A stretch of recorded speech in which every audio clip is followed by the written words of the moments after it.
चलिए हम लोग जिस चैप्टर की शुरुआत किए थे उस चैप्टर का नाम है time and work. Time and work इसका नाम है, लेकिन इस टाइम एंड वर्क के साथ इफिशियंसी भी आता है। ये सारा का सारा बात जो है टाइम किसे कहते हैं, वर्क किसे कहते हैं और इसके साथ इफिशियंसी क्यों आता है, ये सभी का सभी बात हम पिछले वाले वीडियो में बता दिए हैं। आप जाकर आई आइकन पे देख लीजिए, डिस्क्रिप्शन में लिंक है, उस पे जाकर आप देख सकते हैं।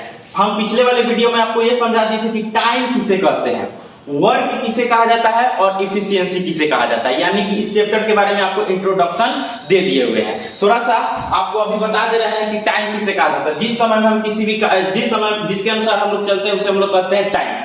जिस समय में कुछ, उस समय में जो भी कुछ हम लोग कर रहे थे उसको हम लोग कहते हैं वर्क। और इफिशियंसी वो होता है कि वर्क इफिशियंसी ये बताता है कि आप कार्य को कितना जल्दी और कितना देर से कर रहे हैं, इसको हम लोग कहते हैं इफिशियंसी। तो टाइम, वर्क एंड इफिशियंसी हम बता दिए। आज हम आपको जो बताने वाले हैं इस तीनों के बीच में संबंध को बताने वाले हैं कि टाइम, वर्क और इफिशियंसी के बीच में संबंध क्या होता है। इस संबंध को आप समझ लीजिएगा। आपका जो है टाइम एंड वर्क से दो टाइप जो है एकदम का एकदम कंप्लीट हो जाएगा, ठीक है। और यहाँ पे जो है ना आपको टाइम एंड वर्क का जो हम क्वेश्चन बताएंगे जीरो लेवल से लेकर हाई लेवल का तक का बताएंगे। तो जीरो लेवल से तब का उस समय समझ में आएगा जब आपको पूरा का पूरा कंसेप्ट क्लियर होगा तब। और सबसे पहला कंसेप्ट टाइम एंड वर्क में यह है कि ये टाइम, वर्क और इफिशियंसी में रिलेशन क्या होता है। इसको एक छोटा सा कहानी की तरह समझिए। जैसे कि मान लीजिए आपके पास कोई खेत है, ठीक है, ये वाला आपके पास खेत है और इस खेत को हम बोने के लिए दो लेबर को नियुक्त किए हैं, ठीक है। मान लीजिए एक लेबर ए है और दूसरा लेबर बी है, ठीक है। हम बोल रहे हैं कि ए जो है इस खेत को पूरा का पूरा जुताई कर देगा 20 दिनों में, ठीक है। ए कितना दिन में जुताई कर देगा? 20 दिनों में। और बी जो है पूरा का पूरा जुताई कर देगा 10 दिनों में, ठीक है। 10 दिन में जुताई कर देगा। और ये कितना दिन में कर दे रहा है? 20 दिन में कर दे रहा है। तो जरा ध्यान से समझिएगा, ए इस खेत का जुताई कर दे रहा है 20 दिन में और बी इस खेत का जुताई कर रहा है 10 दिन में। तो दोनों तो आदमी हैं, लेकिन ये कर रहा है 10 दिन में और ये कर रहा है 20 दिन में। आखिर इस दोनों के बीच में जो ये टाइम का अंतर है, ये टाइम का अंतर आया कैसे? ये टाइम का जो अंतर है, टाइम का अंतर आया क्यों? तो ये जो टाइम का जो अंतर है, ये टाइम का अंतर आता है इफिशियंसी के कारण। टाइम का जो अंतर आता है किसके कारण आता है? इफिशियंसी के कारण। यानी कि जो कम समय में कर दे रहा है, जो काम को कम समय में कर दे रहा है, उसके पास इफिशियंसी मेरा क्या है? इफिशियंसी मेरा ज्यादा है। इफिशियंसी यहाँ पे क्या है? ज्यादा है। और जो इस काम को अधिक समय में कर रहा है उसके पास इफिशियंसी क्या है? तो उसके पास इफिशियंसी कम है। यानी कि ए के पास जो है क्षमता कम है, क्षमता कम है इसलिए इसको ज्यादा दिन लग रहा है करने में। बी के पास जो है क्षमता अधिक है इसलिए इसको क्या है? इसके कंपेयर में बी जो है इस काम को जल्दी धीरे कर दे रहा है। यानी कि यहां से आपको एक बात समझ में आया कि जहां कहीं भी अगर टाइम ज्यादा लग रहा है तो इफिशियंसी मेरा क्या है? इफिशियंसी मेरा कम है। अगर टाइम कम लग रहा है तो इफिशियंसी मेरा क्या है? ज्यादा है। यानी कि इसको ऐसे समझिए, अगर मेरा टाइम बढ़ता है, टाइम को हम बढ़ा रहे हैं, टाइम को बढ़ा रहे हैं तो मेरा इफिशियंसी क्या हो जाएगा? इफिशियंसी मेरा घट जाएगा। इफिशियंसी मेरा क्या हो जाएगा? घट जाएगा। अगर टाइम मेरा घट रहा है तो इफिशियंसी क्या हो जाएगा? बढ़ जाएगा। ये किसके बीच में रिलेशन हो गया? टाइम और इफिशियंसी के बीच में रिलेशन हो गया। अगर आप इस रिलेशन को समझ जाते हैं तो आपका रेशियो वाला जो पार्ट होगा, टाइम एंड वर्क के अंदर जो रेशियो वाला पार्ट होता है वो पूरा का पूरा समझ में आ जाएगा। इसको इस तरीका से भी समझिए, जैसे कि मान लीजिए 3 भाई हैं, ए, बी और सी। एकदम इसको ध्यान से गौर से सुनिएगा, आराम से आपको समझ में आ जाएगा। देखिए 3 भाई है, एगो ए है, एगो बी है और एगो सी है। इसमें क्या होता है? ए सबसे बड़ा भाई होता है, ए सबसे बड़ा भाई होता है और बी और सी का लगभग उम्र जो है सेम होता है, लगभग उम्र इन दोनों का सेम है। ए भाई का शादी हो जाता है, ए भाई का शादी हो गया। ए भाई का जब शादी हो जाता है तो इसकी एक साली रहती है, इसकी एगो साली रहती है, ठीक है। इसकी एक साली रहती है। तो ध्यान समझिए, ये ए बड़ा भाई है, इसका शादी हो गया और ए को मिला एक साली, ठीक है। अब जब साली मिला तो साली पे जो है इसका भाई बी है और सी है, तब बी का भी हक है और किसका हक है? सी का भी हक है। तब बी कहता है कि इसके साली से हम भी बात करेंगे और सी कहता है कि इससे हम भी बात करेंगे। बी भी बात करना चाहता है और सी भी बात करना चाहता है। और साली भाई किससे बात करे, तो साली को तो बात करने से मतलब है, चाहे कौनो कर ले उसको, तो किसी तरह कोई भी उससे बात करे, चाहे बी करे तब चाहे सी करे तब, उसको तो बात करने से मतलब है। तो देखिएगा बी भी बात करना चाहता है और सी भी बात करना चाहता है। होता क्या है कि बी और सी का लगभग उम्र सेम है, तो लगभग उम्र सेम है, तो जब बी जब सी से बात करने जाता है, बी जब साली से बात करने जाता है, तो सी देखता है कि रे हमारे भाई आवाज आ रहा है, तो ये क्या करता है, ये पीछे हट जाता है, ठीक है। और जब सी बात करने जाता है, तो सी जब बात करने जाता है तो बी देखता है कि रे मेरा भाई जा रहा है, तो ये क्या हो जाता है, बी पीछे हट जाता है। यानी कि इसका मतलब ये हो गया, इसको आपको रिलेट कीजिए, ये जो साली है, साली को समझ लीजिए, साली क्या है, एक वर्क, साली क्या है, वर्क है। और जब इस वर्क को, और यहां पे साली क्या है, साली इक्वल टू वर्क हो गया, और बी जो आपका हो गया, बी को मान लीजिए क्या है, इफिशियंसी है, और ये आपका क्या है, ये आपका टाइम है। यानी कि अगर आप किसी काम को करने जा रहे हैं, अगर काम करने जा रहे हैं, यानी कि जब ई बढ़ रहा है, यानी ई जब जा रहा है वर्क की तरफ, तो ये क्या हो जा रहा है, टी घट जा रहा है, यानी कि टाइम क्या हो जा रहा है, घट जा रहा है। यानी कि जब इफिशियंसी बढ़ रहा है तो टाइम आपका क्या हो जा रहा है, घट जा रहा है। इफिशियंसी बढ़ रहा है तो टाइम आपका घट जाएगा। और जब टाइम बढ़ेगा, देखिए इधर से ये वाला तीर है, जब टाइम पास जा रहा है यानी कि टाइम बढ़ रहा है, तो इफिशियंसी क्या हो जा रहा है, घट जा रहा है। यानी टाइम बढ़ा तो इफिशियंसी घटा, जब इफिशियंसी बढ़ा तो टाइम घटा। ये दोनों रिलेशन होता है दोनों के बीच में, किसके किसके बीच में, इफिशियंसी और टाइम के बीच में। अब जरा यहाँ पे एक और कंसेप्ट पकड़िए, कंसेप्ट क्या है, देखिए साली तो दोनों से बहुत दिन से बात कर रही है, बी से भी बात कर रही है और सी से भी बात कर रही है, साली यानी कि वर्क। देखिए तो ये जो है साली बात कर रही है बी से भी और सी से भी बात कर रही है। अब लास्ट में चुनाव हुआ कि आखिर जब तुम दोनों से बात कर रही है, तब एक बात बताओ कि तुम दोनों में शादी किससे करेगी। होगा ना भाई, बात कीजिएगा तो रिजल्ट शादी पे ही पहुंचता है, इस बात को ध्यान रखिएगा।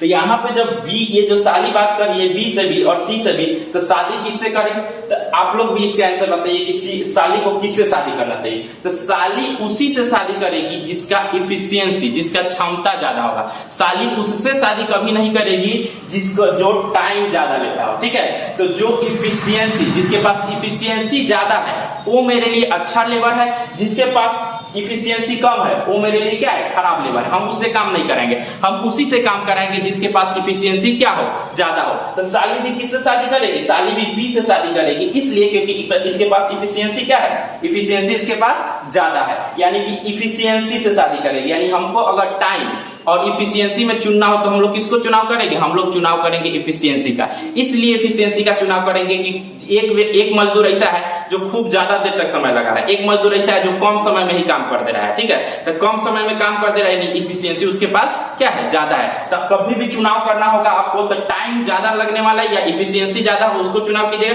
तो उसमें सबसे पहले हम चुनाव किसका करेंगे, जिसके पास इफिशियंसी ज्यादा हो उसके पास, ठीक है। तो यहां से आपको ये कंसेप्ट मिला कि जिसके पास इफिशियंसी ज्यादा होगा उसका हम लोग क्या करेंगे, चुनाव करेंगे, ठीक है। तो इसमें भी ध्यान दीजिएगा, अगर इफिशियंसी अगर यहाँ पे भी इफिशियंसी बढ़ेगा तो क्या हो जाएगा, टाइम घटेगा, टाइम बढ़ेगा तो इफिशियंसी, टाइम बढ़ेगा तो इफिशियंसी क्या हो जाएगा, कम हो जाएगा। इसको एक और तरीके से समझ सकते हैं, जैसे कि मान लीजिए आपका वर्क हो गया, ये आपका जो है, ये जो आपका है वर्क है, ध्यान समझिए, ये आपका वर्क हो गया, और वर्क जो है, वर्क पे एक पुली लगा हुआ है, ठीक है। इधर हम टांग देते हैं टाइम को, और इधर हम टांग देते हैं इफिशियंसी, ठीक है। अगर आपका टाइम ऊपर जाएगा, ठीक है, तो इफिशियंसी क्या हो जाएगा, टाइम ऊपर जाएगा तो इफिशियंसी घटेगा। अगर इफिशियंसी ऊपर जाएगा, अगर इफिशियंसी आपका ऊपर जा रहा है तो टाइम क्या है, घट रहा है। यानी कि टाइम और इफिशियंसी एक दूसरे के वाइस वर्सा होते हैं, एक दूसरे के क्या होते हैं, उल्टा होते हैं। चलिए इसका आप लोग स्क्रीनशॉट ले लीजिए थोड़ा सा, ताकि आपको समझ में आए। चलिए आप लोग स्क्रीनशॉट ले लिए होइएगा।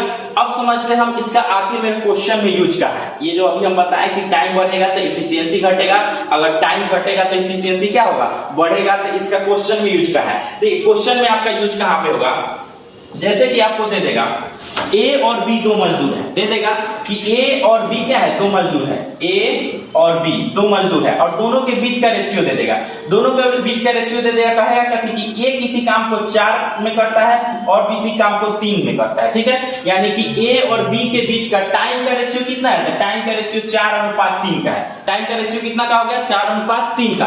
तब आपसे पूछेगा कि बताइए इसके बीच में क्षमता का रेशियो क्या हो जाएगा, यानी कि इसके बीच का एफिशिएंसी का रेशियो बताइए। तो जब भी आपको दिया रहे ए और बी या चाहे कुछ सी भी रहे, अगर उसका टाइम का रेशियो दिया हुआ है कि टाइम का रेशियो 4:3 है, तो एफिशिएंसी का रेशियो क्या हो जाएगा। तो अभी हम आपको बताए हैं कि टाइम का वाइस वर्सा कौन होता है, यानी टाइम का उल्टा कौन होता है, एफिशिएंसी होता है। तो इसका रेशियो क्या हो जाएगा, तो इसका रेशियो 3:4 हो जाएगा, और यहीं से आपका एक नंबर एक क्वेश्चन क्या हो जाएगा, कंप्लीट हो जाएगा, ठीक है।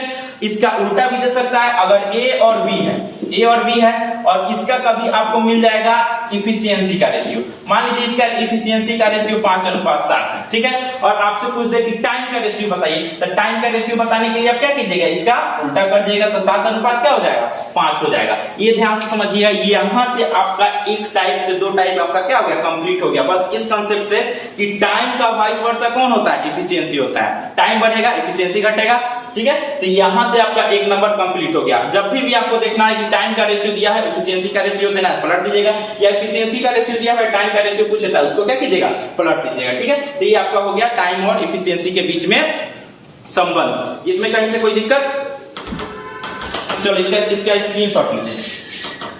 देखिए, अगर आपके पास दो गो मजदूर है, तो दो गो मजदूर का टाइम का अगर रेशियो दिया है तो एफिशिएंसी का रेशियो आराम से निकाल लीजिएगा। अगर यहीं पे 3 गो मजदूर आ जाए, तो 3 गो मजदूर का अगर टाइम का रेशियो दिया हुआ है तो एफिशिएंसी का रेशियो कैसे निकालिएगा, या एफिशिएंसी का रेशियो दिया हुआ है तो टाइम का रेशियो कैसे निकालिएगा, उसको सीखते हैं। देखिए, ए बी और सी, मान लीजिए 3 गो मजदूर हो गया, और इस 3 मजदूर का जो है टाइम का रेशियो लेते हैं 2:3:4। इसके टाइम का रेशियो क्या है, 2:3:4 है। तो इसका एफिशिएंसी का रेशियो कैसे आएगा, तो देखिए एफिशिएंसी का रेशियो निकालना इसका एकदम आसान है।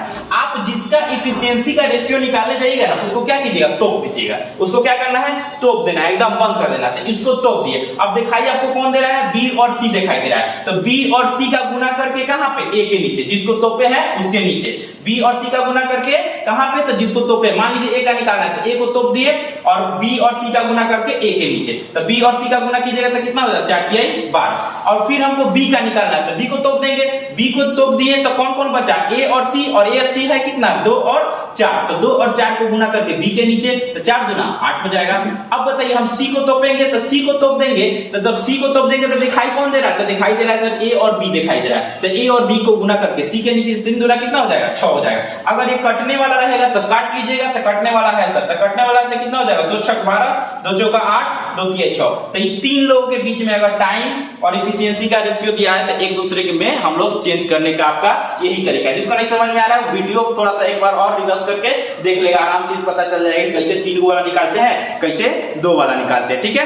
आगे की वीडियो में हम आपको बताएंगे कि टाइम एंड वर्क से रिलेटेड एक इंपॉर्टेंट और कंसेप्ट, कि अगर टाइम एंड वर्क का क्वेश्चन यदि आता है तो उसकी शुरुआत कैसे करें, कहां से उसकी शुरुआत करें, जो हमको एकदम पूरा का पूरा एकदम कंसेप्ट क्लियर होते जाए, हमको कहीं से बनाने का कोई दिक्कत नहीं हो, ठीक है। तो हम स्टेप वाइज बताएंगे कि आपको कहां से कैसे क्वेश्चन पढ़ना है और किस तरह से आपको क्वेश्चन का शुरुआत करना है। ये नहीं कि हम क्वेश्चन पढ़ रहे हैं कुछ समझ में नहीं आ रहा, लेकिन जैसे ही हम आपको बता देंगे तो आपको क्वेश्चन बनाते समय ही आपके माइंड में बनने लगेगा कि हाँ इसका ऐसे करना है, इसका ऐसे प्रोसेस करना है, इसका ऐसे प्रोसेस करना है। तो आगे वाले वीडियो में हमको ये बताएंगे कि क्वेश्चन आप अगर पढ़िए तो पहला स्टेप कौन सा लेना है, दूसरा स्टेप कौन सा लेना है, तीसरा स्टेप कौन सा लेना है। तो इस कंसेप्ट को आप लोग सीखिएगा नेक्स्ट वीडियो में। तब तक के लिए जय हिंद।